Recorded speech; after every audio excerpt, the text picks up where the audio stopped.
नमस्कार आप सबका। एक बार फिर से मेरे चैनल में आपका स्वागत है मैनिपुलेशन डिटॉक्स लेबॉर्टरी के अंदर, जहां मैं एक छोटी सी कोशिश कर रहा हूं कि किस तरीके से आपके ब्रेन को डिटॉक्स किया जाए। जो आसपास जो गंदगी और जो आपके दिमाग में जो कूड़ा करकट भरा जा रहा है, तो मैं कोशिश है एक मेरी छोटी सी कि मैं किस तरीके से आपको आपका जो ब्रेन है उसको डिटॉक्स कर पाऊँ। और उसी सीरीज़ में आज ये मेरा दूसरा वीडियो है। और उससे पहले मैं आपको एक रिपब्लिक डे की जो है वो बधाइयाँ देना चाहूँगा सबको। अपनी ज़िंदगी में आज़ाद होना सीखिए। आज़ादी तभी आएंगी जब आप क्वेश्चनिंग करेंगे। जब तक आप क्वेश्चनिंग नहीं करेंगे, ऐसे ही किसी चीज़ को अपनी लाइफ में मानते चलेंगे, तो वही चीज़ है, तो आज़ादी आएगी नहीं। कोई भी आएगा लपेट के चला जाएगा। आज़ाद होना सीखिए अपनी ज़िंदगी में। आज़ादी बहुत ज़रूरी है, क्योंकि जब मैं ये कंटेंट भी जब मैंने बनाना शुरू किया था, ये जो वॉल आप पीछे देख सकते हैं ये ब्लैंक थी। So I thought that I should paste something that relates to my content. तो मैंने ये इसको मैंने इस को मैंने पेस्ट किया और ये काफ़ी अच्छा लग रहा है देखने में। आप देख रहे होंगे कि एक बहुत ही अच्छी वाइब्स देता है ये जो पक्षी आप देख रहे होंगे, ये पक्षी क्या है, आप अगर इनसे बर्ड से आप एक चीज़ आप सीखोगे यार, ये अपने मन के मर्जी के मालिक होते हैं। जब चाहे इन्होंने खाया, जब चाहे इन्होंने पिया, जब चाहे इनका दिल किया सोया। तो ऐसा ही अपनी लाइफ भी मैं चाहता हूँ कि सबकी लाइफ ऐसे ही होनी चाहिए। जब चाहे आपने काम किया, जब चाहे आपका दिल आए सोए और खाए। तो ये चीज़ें सब होती हैं पॉसिबल। थोड़ा सा आपको पैसों की रेस से में अगर आप थोड़ा सा अपने आप को कंट्रोल रखेंगे, आप ज़्यादा पैसों के पीछे नहीं भागेंगे, तो आज़ादी आती है लाइफ में। इस पे भी बात करेंगे हम एक दिन, पैसों पे भी। बट आज जो हमारा जो मेन टॉपिक है वो हिस्ट्री पे है। आज मैं आपको हिस्ट्री के बारे में एक बहुत ही 360 डिग्री व्यू देने की कोशिश करूँगा। और सबसे पहले जो मैं एक चीज़ आपको यहाँ पे बताना चाहूँगा कि आपने नोटिस किया है क्या कभी, आप किसी चाय के टपरी पे बैठते हैं, या फिर आप किसी कॉलेज की कैंटीन में, या फिर आप किसी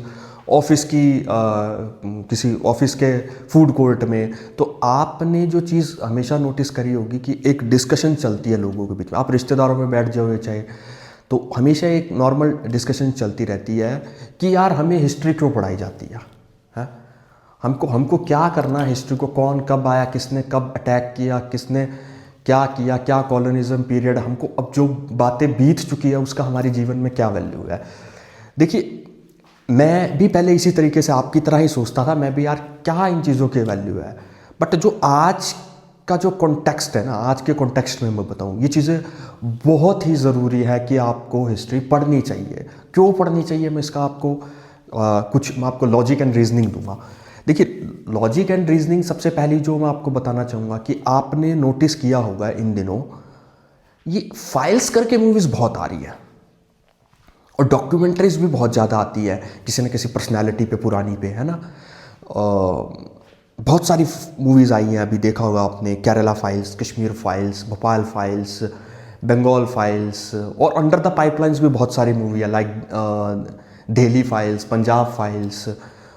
और तो आप अगर इन मूवीज़ का एक पैटर्न देखेंगे, एक सेट ऑफ पैटर्न है, ये मूवीज़ एकदम से इतनी ज़्यादा क्यों आ रही है? बिकॉज ये मूवीज़ आने का ही रीज़न, ये एक किसी स्पेसिफिक आइडियोलॉजी को प्रमोट करती हैं ये movie, and these are the sponsored movie.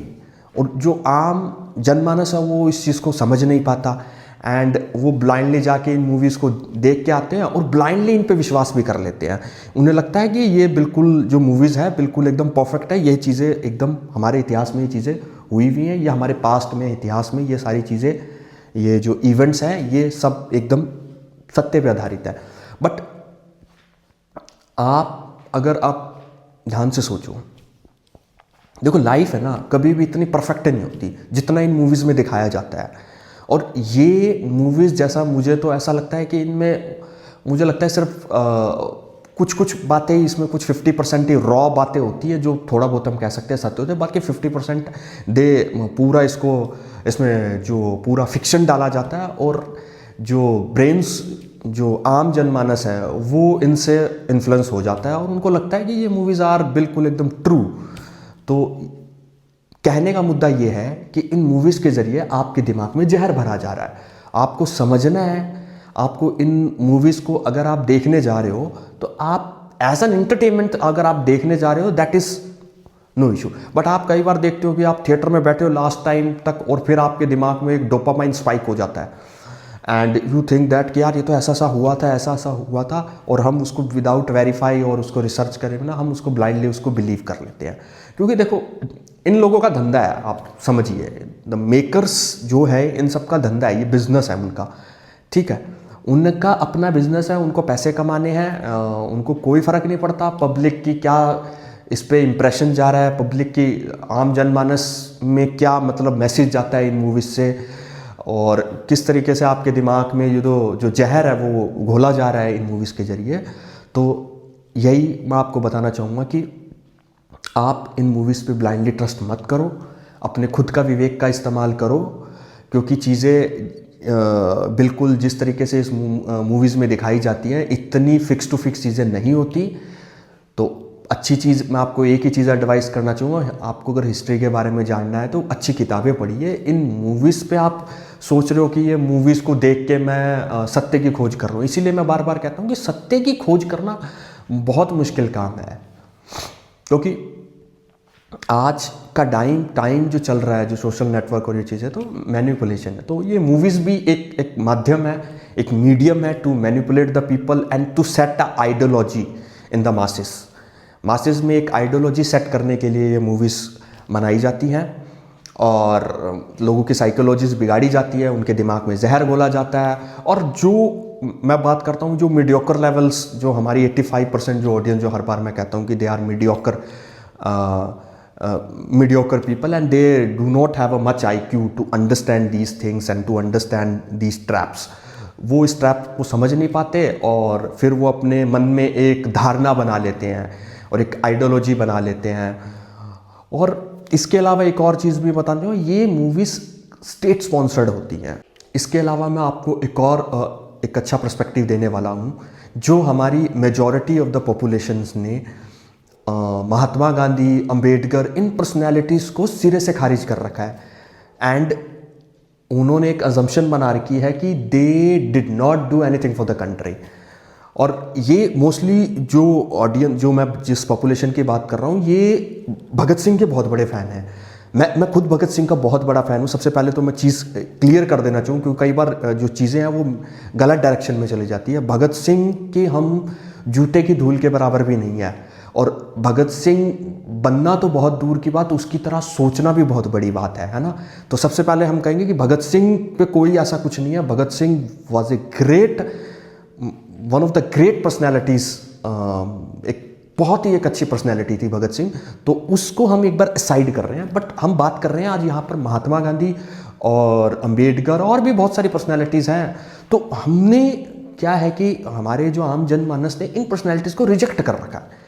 इनको लगता है कि they have didn't do anything for the country. और प्रॉब्लम यही है कि ये फिर अपना क्योंकि इन लोगों ने पढ़ तो रखा नहीं है, ये पढ़ते हैं नहीं ये लोग। प्रॉब्लम इनके साथ सबसे बड़ी यही तो है ना, ये पढ़ते नहीं है, ये सिर्फ सुपरफिशियल नॉलेज इधर उधर की उठाते हैं और उसके बेसिस पे अपनी एक धारणा बनाते हैं और किसी भी पर्सनैलिटीज़ को किसी भी पर्सनैलिटी को ये क्रिटिसाइज कर देते हैं बहुत ही easily. So that is the problem. अब बात सबसे ज़रूरी ये है कि आप किसी पर्सनैलिटीज़ को क्रिटिसाइज़ करो, बट आपके पास एक अच्छी लॉजिक और एक अच्छी रीजनिंग तो होनी चाहिए। मैं खुद ऐसा मैं ये नहीं कह रहा कि आप जाके, अगर आपको महात्मा गांधी नहीं पसंद है या फिर पसंद है तो आप उनके फ़ैन बन जाओ। मेरा कहने का मतलब ये नहीं है। मेरा कहने का मतलब है आप पहले पढ़ो, आप पढ़ने की आदत डालो, आप खोजने की कोशिश करो। आप अपनी सुपरफिशियल जो नॉलेज, आपके जो व्हाट्सअप स्टेटस से जो व्हाट्सअप के फॉरवर्ड्स आपके पास बहुत सारे आते हैं आजकल, आपने देखा होगा बहुत सारे व्हाट्सअप के फॉरवर्ड्स आते रहते हैं ऐसे अंट शंट, ये ऐसे था, अगर ये ऐसे कर देते तो महात्मा गांधी ऐसे हो जाता, इन्होंने देश का विभाजन करा दिया, नहीं तो आज हम पता नहीं क्या होता, नहीं तो आज अमेरिका सब कुछ, और ये वही वाली चीज़ें हैं। तो इन चीज़ों को हमें समझना होगा कि हमें ऐसे ही किसी पर्सनैलिटी को रिजेक्ट नहीं करना है। महात्मा गांधी में, अंबेडकर में अगर 200-400 बुराइयाँ थी तो उसमें 5000 अच्छाइयाँ भी हैं। तो कहने का मतलब ये है कि हमको अच्छाइयाँ पकड़नी है। कोई भी मनुष्य, कोई भी इंसान अपने आप में परिपूर्ण नहीं होता। आप खुद अपनी लाइफ में उठाकर देखो ना, आप कितने सही हो, है ना। आप अपनी लाइफ में भी तो उठा के दो। अब मैं खुद यहाँ पर अगर मैं मेरी खुद की बात करूँ तो मेरे में लाखों बुराइयाँ हैं यार, मेरे में लाखों बुराइयाँ हैं, है ना। तो बट ठीक है कि मैं उसको इम्प्रूव करने की कोशिश करता हूँ और मैं उसको धीरे धीरे सुधारने की कोशिश करता हूँ।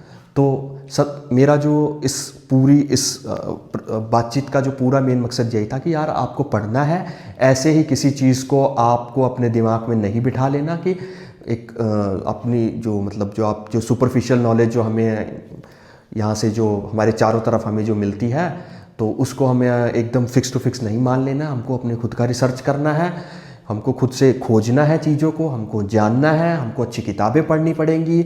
और किताबों से मुझे एक चीज़ और ध्यान आई, अगर आपको हिस्ट्री के बारे में जानना है तो मैं एक आपको राइटर का नाम मैं आपको रेकमेंड कर दूंगा, बहुत अच्छे हैं, रामचंद्र गुहा करके। बहुत अच्छी उन्होंने किताबें लिख रखी हैं हिस्ट्री पे। बहुत उन्होंने अपना जो जीवन का समय है उन्होंने उस रिसर्च में दिया है और बहुत ही अच्छा काम करते हैं। One of my favourite.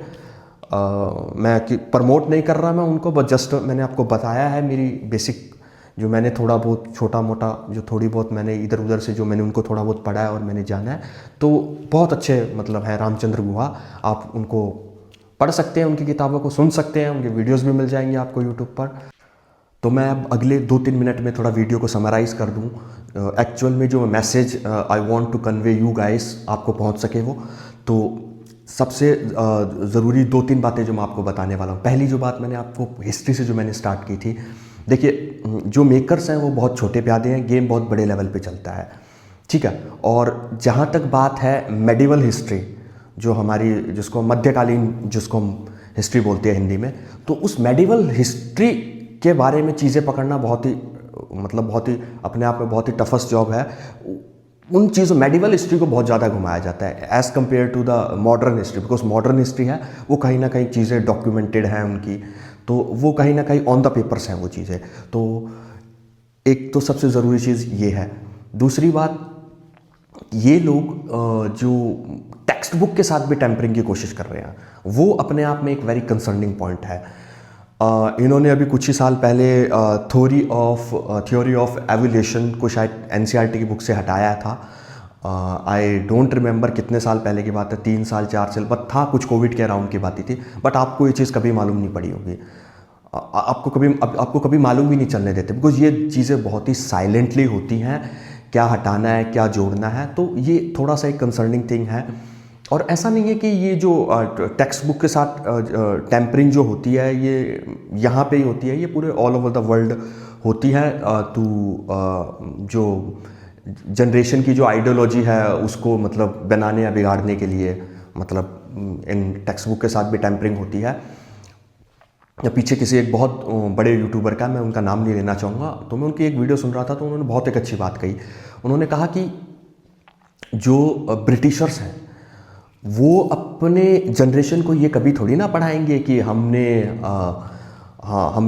सब कॉन्टिनेंट और इंडिया में हमारा कॉलोनिज्म पीरियड था, हमने यहाँ पे एक्सप्लोटेशन किया और हम यहाँ पे बहुत कुछ लूट मचा कर लेके गए थे। वो कभी नहीं बताते। वो हमेशा अपने बच्चों को यही पढ़ाते हैं कि वो बहुत इंडिया और ये कंट्री बहुत गरीब देश थे, इनके पास कुछ नहीं था, ना इनके पास सड़कें थी, ना इनके पास ट्रांसपोर्ट का कोई इनके पास साधन था, तो हमने इनको डेवलप किया, हमने इनको एक डेवलपिंग नेशन बनाया, हमने इनको सिविक सेंस सिखाई। तो वो सब चीज़ें हैं वो वहाँ पर अपनी जो जनरेशन को इस तरीके से पढ़ाते हैं। तो ये कहीं ना कहीं टेक्स्ट बुक के जरिए हर कंट्री में इस तरीके से ये चीज़ें होती हैं। पहली चीज़ ये। अब आते हैं दूसरी चीज़ पर जो मैं आपको बताने वाला हूँ। जो भगत सिंह और जो मैंने आपको महात्मा गांधी के जो एग्जाम्पल से जो कुछ चीज़ें बतानी चाहिए थी, देखिए आज के टाइम में पीआर कंपनियाँ खड़ी हो चुकी हैं। किसी की अगर इमेज बिगाड़नी है तो पीआर कंपनी है, उनको लगा दिया जाता है, किसकी इमेज को बनाना है बिगाड़ना है। और ये चीज़ें बहुत ओपन है यार, ये चीज़ें मुझे समझ नहीं आता फिर भी लोग पकड़ क्यों नहीं पाते इन चीज़ों को। बहुत बड़ी बड़ी पीआर कंपनीज खड़ी हो चुकी हैं जो इमेजेस बनाते हैं, बिगाड़ते हैं, और जो पॉलिटिक्स पार्टीज़ होती हैं वो बहुत यूज़ करती है इन चीज़ों को। तो दूसरी एक ये चीज़ है।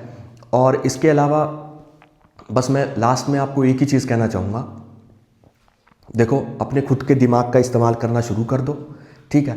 हमें प्रभावित नहीं होना है, इन्फ्लुएंस नहीं होना है चीज़ों को, ठीक है। हमको खुद से अपने आप से चीज़ों को इवैल्यूएट करना है और फिर हमें कोई अपनी धारणा बनानी है, ठीक है। इंडिपेंडेंट हमें सोचना शुरू करना पड़ेगा, तो तभी हम इन चीज़ों को समझ पाएंगे। और धीरे धीरे मैं हूँ और भी अच्छा कंटेंट मैं यहाँ पर इस तरीके का लगातार लाने की कोशिश करूँगा। तो इन्हीं शब्दों के साथ मैं आज यहीं पे विराम देना चाहूँगा। तो आप सबका धन्यवाद, थैंक यू सो मच।